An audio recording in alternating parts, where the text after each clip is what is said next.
secondopinion.org. Today we're going to be covering a very special mineral called copper. Very important in the body on certain cases. Has very low toxicity rate and is very, very beneficial when taken in the right amount for the right condition. First thing that we always try to cover is what are the best forms for copper, so that when you look at your bottle and you look at what's on it as to whether this is the best form or a cheaper form. The best form we can come up with is glycinate. Glycinate, copper glycinate. Good forms that are out there is gluconate, citrate, and sulfate.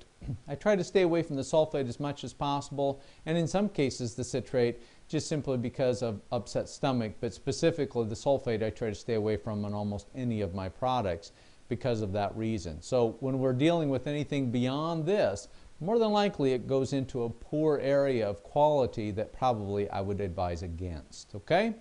The mineral dirty secret. And the reason why I bring it up immediately is so that you understand that when you're purchasing copper, let's say in this case, you must first find out the total amount of copper that's inside this total complex that you're taking. In other words, you'll look over here and it'll say copper something, glycinate, and it'll say 100 milligram, let's say. Well, here's the problem. If it says 100 milligram and there's not really 100 milligrams of copper, only 10 milligrams, the rest of it is glycinate, then you're buying something with the idea that you're getting 100 milligrams of something that you're really only getting 10 of. Why? At this point, the FDA and how they have to mark bottles does not have to differentiate that information as far as I know. God willing, that'll change soon, but that means that when you purchase things, you don't necessarily know what's on it unless the bottle says you have 100 milligrams of copper and then there's 50 milligrams of glycinate in it. Nothing that you'll ever get at Second Opinion or through our physicians' premium products, there will always, everything that's listed in the bottle is exactly what's in the bottle of that element, just so you know. And you need to know that, otherwise many of you have been grossly underdosing for the wrong thing and not getting what you need to get. And some people will underdose, not think it worked. Well, the truth is they underdosed and that's why it didn't work. They didn't use the right dosage for it to work. Okay? So just keep that in mind. It's an important dirty secret on labeling, and that's why often the prices get so terribly low but are not beneficial. When we look at minerals, specifically in this case copper is an extremely important element because it's an organic substance that's vital for your health. A majority of minerals cannot be synthesized by the body, so thus the diet or supplementation needs to add this element, or otherwise you end up with not having what your body needs to run its show. Your body doesn't manufacture it, okay? Natural forms are pretty much all you get minerals in. That's why I give you the forms up front that you can get them in. And one of the things that's interesting is there are certain synergists that should be in the product that you take to be able to make sure your absorption utilization of copper is the best. In this case, cobalt in very, very small amounts, folic acid, and iron and zinc. Okay, those four things are listed right here for you to look at, and it's important for you to know that those in combination are very helpful to make sure that copper is effective.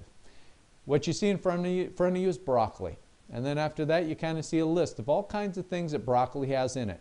If you don't eat good fruits and vegetables in as much raw form as you can, if you're a completely refined diet person and you're drinking all kinds of sodas and stimulation drinks and coffee all day and iced tea all day, etc., and you don't eat that in products such as apples, look at the amount of other elements that are inside an apple.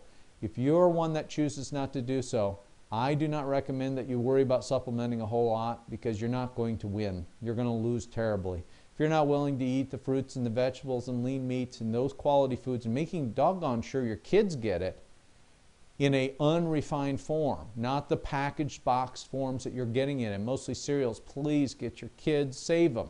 Get them off with most of those cereals. They have been enriched with certain elements. I won't get into that kick. Look up Secrets of Vital Health at secondopinion.org or Physicians Premium and look at that video and watch it, because it will wake you up and it'll help, because your kids deserve better than just be given some sweetie cereal because somehow that's supposed to be okay. Look at what an apple gives them.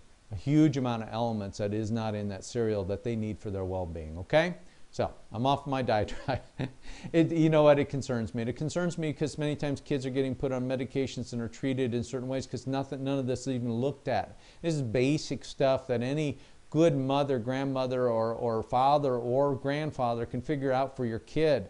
Doesn't mean they don't have a disease, but often they're diagnosed with conditions that are very preventable or treatable by conservative methods, and they aren't even tried. Why? Most doctors have no idea what this is. I mean, I've got physicians who are going to watch this thing, and the reason they're going to watch it is because they don't know this information. They're not trained. I don't fault them for that, but I do fault them for not looking for the information. God willing, it's one of you watching this, and it will make sense. I'm not being critical of you, but people need more than what they're getting right now in their health care. Okay? Conditions that this nutrient can help reduce blood pressure. It can help increase HDLs, which we want on cholesterol. Increase the susceptibility to infections when you don't have enough copper, and arthritic tendencies seem to get worse. And a very important free radical protector called superoxide dismutase is lowered and is specifically produced when copper is high enough in the body, and that is really big for cancer and things like that. Food sources: beef liver, oysters, cashews, hazelnuts, almonds, crab meat, clams. So you see the seafood really does pretty well here. But if you have arthritic tendencies, you probably are going to stay away from oysters, crab meat, and clams. Just remember that. Keep that in mind, mostly if you've got gout. Sunflower seeds, lentils, and mushrooms. Okay? The risk group: elderly. They often don't get this in, and people with multiple medications that they're taking, that is one that usually ends up in a risk group for copper. And people with arthritic tendency, osteoarthritis and rheumatoid arthritis, okay? The only real toxicity issues is if you have a disease called Wilson's disease. For some reason, you have a metabolism that accumulates all the copper it does get in the body and will create problems such as liver problems, possible degeneration of the lens of the eye, kidney malfunction, and neurologic symptoms. You're going to see those symptoms no matter how little or how much copper you put in your body. Medication interactions. Interesting enough, antiviral medications seem to interfere with copper absorption, and HIV medications severely affect copper. Now, interesting enough, most HIV individuals or AIDS patients will die of upper respiratory disease from infections, and guess what copper does? Helps improve your capacity to fight infection. And these medications might be interfering with it, so that's something to consider. Recommended RDA, remember the recommended daily allowance is to keep you alive. It does not help you thrive. Secrets of Vital Health covers that in detail, as well as many of our seminars. Can't cover it all here, but just know this is the least you should take just to keep alive. It is not necessarily the right dosage for you individually. Men and women, it's 900 micrograms per day. It's not milligrams, it is micrograms. Keep that in mind too.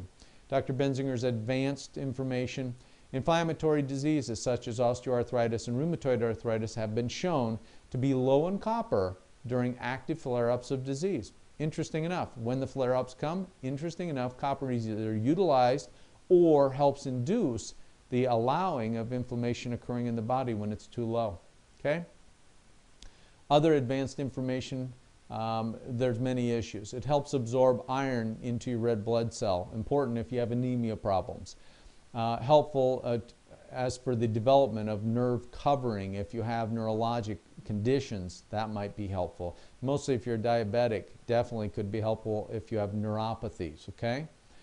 Helps keep cholesterol in check, helps increase energy production, and it helps lower homocysteine, which many of you have known about if you have any heart conditions in the family, and has been noted to improve the lowering of cancer and heart disease by improving homocysteine. If homocysteine improves, guess what? Cancer and heart disease seems to get better. So the possible beneficial effects of this element is that it can reduce your high blood pressure, it can increase your HDLs, it can increase your capacity to fight infection, it can improve arthritic flare-ups, and it can improve your production of superoxide dismutase, which is extremely helpful antioxidant and a free radical fighter in the body. Okay? So what an element. It can do all kinds of things, can it? Copper is very, very useful in small doses. And if you are a person who eats a diet that's very poor, this is an element you should be looking at, usually in a multiple basis, not usually on its own. So hopefully that will help you understand the benefits of copper when you're trying to seek and find things that will help you benefit your health and your well-being. This is Dr. Benzinger on Health with secondopinion.org, our coverage of copper. We'll look for you next time. May God bless you.